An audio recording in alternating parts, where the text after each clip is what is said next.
هاي هاي الله دلته به هم صدیق علي عمر عثمان پیدا شي بس خو که یو ځلې جانان په دې کیسې راشي هاي هاي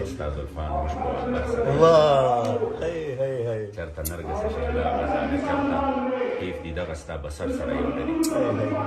چرته ستا امرو محراب او کمان چرته ستا خط سروي سنبر سره یو لري او چې له زخمه مجروح صحت نه غواړي ستا مجګان تیر او نشتر سره یو لري چې دواړه کونه نه رسي بهاته ستا سپین غاښ در او ګوهر سره یو لري د مسیح د لاس ملهم او پټۍ دواړه دلربا او ستا پرهر سره یو لري او آینه د سکندر جام د جمشید ستا د کم شیدا جگر سره یو لري او مخ د هر بلبل او هر ګل ستا له مخه د محمد امین دفتر سره یو لري سبحان او مخ را څرګند کړه د حجاب نه جانانه زما شس پیلنی په در کې ستا دواړه چشمانه زما او مراد مې ته مقصد مې ته مطلب مې ته والله قسم پکار نه دی بیتا دواړه جهان دا او د دواړو کونو په خادو به د غم ور نکړم په غم کې ستا دی وي مدام زړه پریشان زما او عشق مې مجنون نه زکه زیات دی چې لیلا زرزلی شس پیلنی تر قدمونو د لیلا نه زما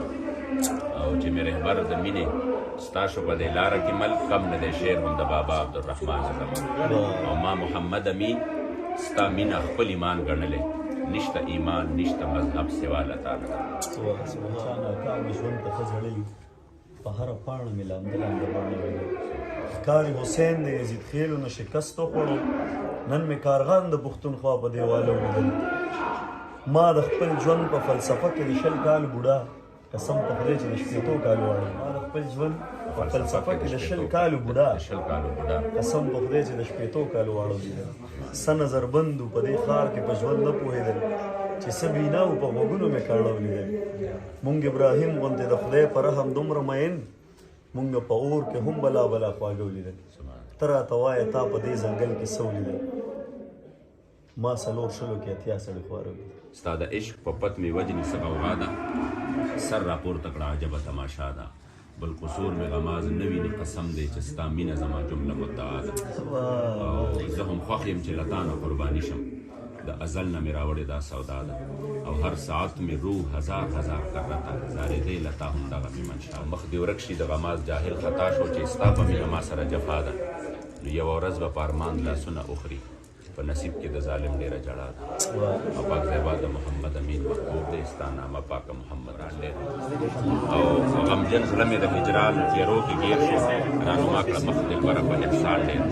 یو ځه نه یم په دربار کې دې پراته دي په سوونه او زرګونو مشتاقان ډېر او چې وریځ مې ستا د مینې په زړه راشي نو وریږي مې په مخ باندې باران ډېر ما له تا غوندې اقا په جهان نشته خو تا له ما غوندې زرګونه غلامان ډېر او که دې پورته کړې په ناز د حیا سترګې نور به ووینې پښتو کې شهیدان ډېر او هره شپه دې د دیدن په تمنا وي ستا په څېر محمد امین مې پریشان ډېر که چېرته مخې ته د یار زلفې خورې راشي هره ذره د هغه خاورې شي یاقوت او مرجان چې کومه خاوره لاندې ستاسو د پڼې راشي هره ذره د هغه خاورې شي یاقوت او مرجان چې کومه خاوره لاندې ستاسو د پڼې راشي دلته به هم صدیق علي عمر عثمان پیدا شي بس خو که یو ځلې جانان په دې کیسې راشي که مې په ویښه خواله نه راځي نو پاکه خدایه ماله د خیر دی په خوبونو کې د شپې راشي اول د خپل معشوق له ورشي د مینو لښکر دیدن نه پس د بیا په لوري د کعبې راشي چې بلبلان هم پکې شور کړي مدینه مدینه زما تر کلي دا د کوم ګلاب وږمې راشي چې تقسیمیږي که د سرې وینې په پړو کې د جانان ولیدې طایفه ستا د لار په کاڼو به خولې راشي که د سرې وینې په پړو کې د جانان ولیدې او طایفه ستا د لار په کاڼو به خولې راشي چې تقسیمیږي د کوثر جام او جانان ووایي زلمي ته ووایي چې ما ته دې نږدې تا پسې به مرم ترکمه او د زنکدن سلګۍ به تا پسې وهم ترکمه ما د وصال ساحل ته ورسول الله محبوبه تریخ سمندر کې د هجران په ښکته ځم ترکمه او طرف مې د مدینې منورې مسیحا پټې د صبر په زخم د زړه دم ترکمه او یو د هجران غمونه بل د پاکستان غمونه زه محمد امین په دا دواړه زغمم ترکمه یو د هجران غمونه بل د پاکستان غمونه زه محمد امین په دا دواړه زغمم